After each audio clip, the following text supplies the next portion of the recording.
vamos avanzando mucho. Ahora mismo,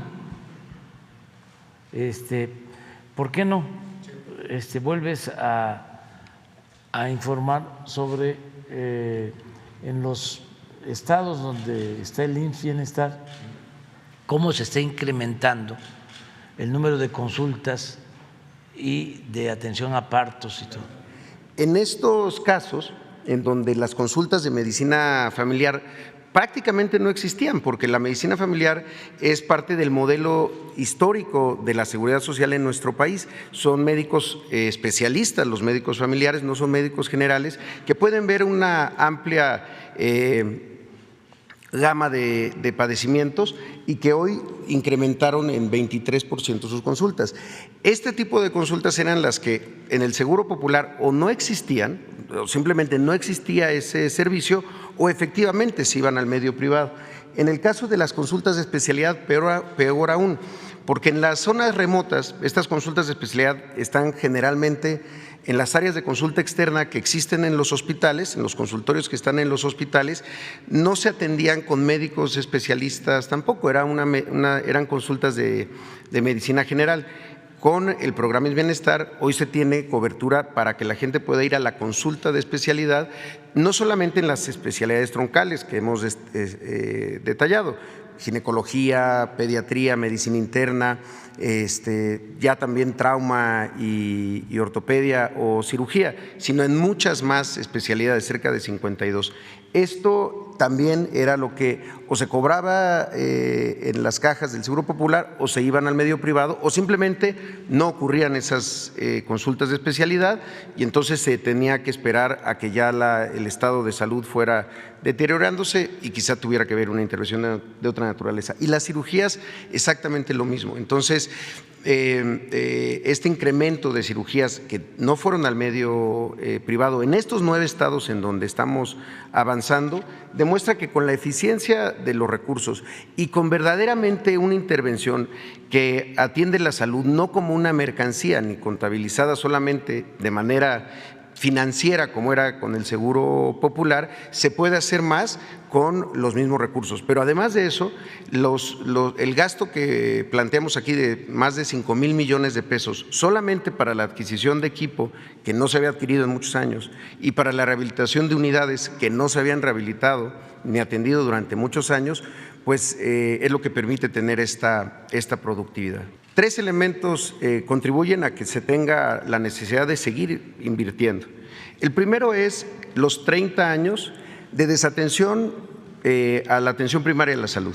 Es decir, todo lo que se ha defendido sistemáticamente deja de ver que México en 30 años se convirtió en el campeón en enfermedades que se pudieron haber prevenido, en enfermedades crónico-degenerativas, obesidad, diabetes, dislipidemias y demás. Esos 30 años de régimen neoliberal que se defienden con tanta vehemencia, no se toma en cuenta que fueron los años donde se incrementó y se cambió en la atención médica, se hizo un giro y pasamos de atender atención ginecobstétrica, enfermedades de contagio o accidentes, a atender enfermedades que se hubieran podido evitar. El 45% del gasto del IMSS es enfermedades crónico-degenerativas. ¿Cuándo ocurrió ese incremento? En los 30 años de este periodo. Segundo lugar, por la falta de inversión. Por la falta de inversión en la atención médica. Es que tenemos hoy una situación de insuficiencia para poder atender, a pesar de que se han incrementado el número de contrataciones de personal médico. Porque ese es el tercer elemento, la falta de formación de médicos especialistas en términos de la necesidad de los propios sistemas de salud. Eso es verdaderamente criminal, que durante 30 años no se hayan formado los médicos suficientes para los que iba a necesitar el mismo sistema de salud. A eso súmele la pandemia. Entonces, creo que hay razones que explican esto y acciones que están intentando corregirlo. El año próximo, a más tardar a finales, ya tenemos un sistema de salud pública como el de Dinamarca. Y puede ser que mejor. Vamos a tener un sistema de salud pública en donde la atención médica, los medicamentos son gratuitos En Dinamarca tienen políticas que eran completamente inalcanzables en México, porque en Dinamarca, para empezar, no hay corrupción como la que había en México. En Dinamarca no hay corrupción y por lo mismo el presupuesto rinde y tienen establecido algo que llaman estado de bienestar, que es lo que nosotros vamos procurando para México. Primero, que no haya corrupción y segundo, establecer el estado de bienestar. ¿Qué es en esencia el estado de bienestar? Que la persona tenga seguridad desde que nace hasta que muere, desde la cuna hasta la tumba. Vamos nosotros a garantizar, como en Dinamarca, un sistema de salud de calidad para todos. Esto es que van a poder llegar los pacientes a centros de salud que van a estar en buen estado, donde van a haber médicos generales todos los días, donde van a haber medicamentos, pero también van a tener acceso a hospitales de segundo nivel, como aquí se planteó. Va a ser como Dinamarca el año próximo, con médicos, con especialistas, sin que tengan que tardar en ser atendidos, con todos los medicamentos y sin pagar, gratuito todo el servicio. ¿Y sabe por qué le decía que va a ser mejor? Porque Dinamarca tiene mucho menos población que México. Lo que tenían como plan los neoliberales o neoporfiristas es que la atención médica quedara al mercado, como si fuese una mercancía, que pudiese curarse, operarse, hacerse una cirugía, el que tuviese para pagar una clínica privada.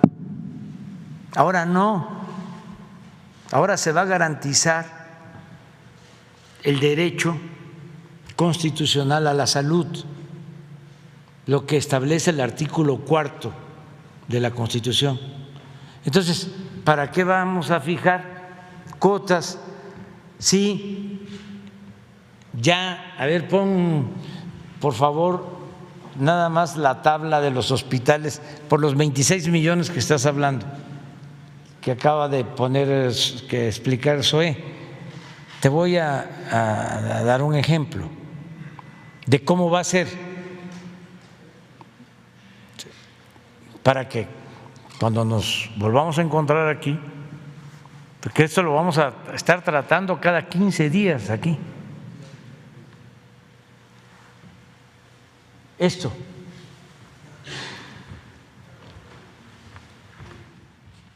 Son 24 estados. En estos 24 estados, estos 330 hospitales y en 8,079 unidades médicas rurales,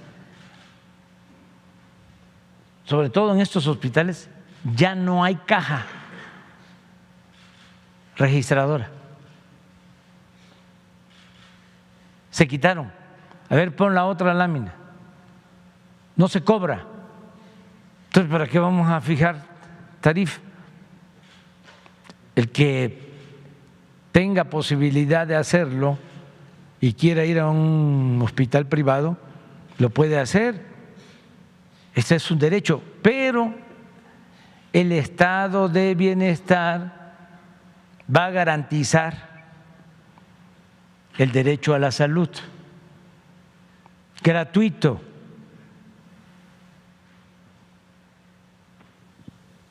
Es esto. Todas son las cajas. ¿Cuántas? Que se han quitado. Puedes ir a un hospital y esto lo saben las enfermeras y lo saben los médicos y están muy contentos y nos están ayudando mucho, como siempre, los trabajadores de la salud. Presidente. Y es un proceso que se había dilatado, porque tú hablaste de tiempo, porque lo íbamos a hacer desde el inicio del gobierno, pero se nos vino la pandemia y tuvimos que atender la emergencia. Pero ahora que afortunadamente está bajando el número de contagios, ya estamos en este plan. Y a esto es a lo que yo me refiero cuando hablo del estado de bienestar para garantizar a todos los mexicanos el derecho a la salud. Por favor los invito suscríbete en los canales de Amore Mío, Abuelito 4T, Emanuel Maldonado, La Indomable Musical y Emanuel Música y ver mis shorts, compartir y activo las campana todas, dale pulgar hacia arriba, muchas gracias de corazón.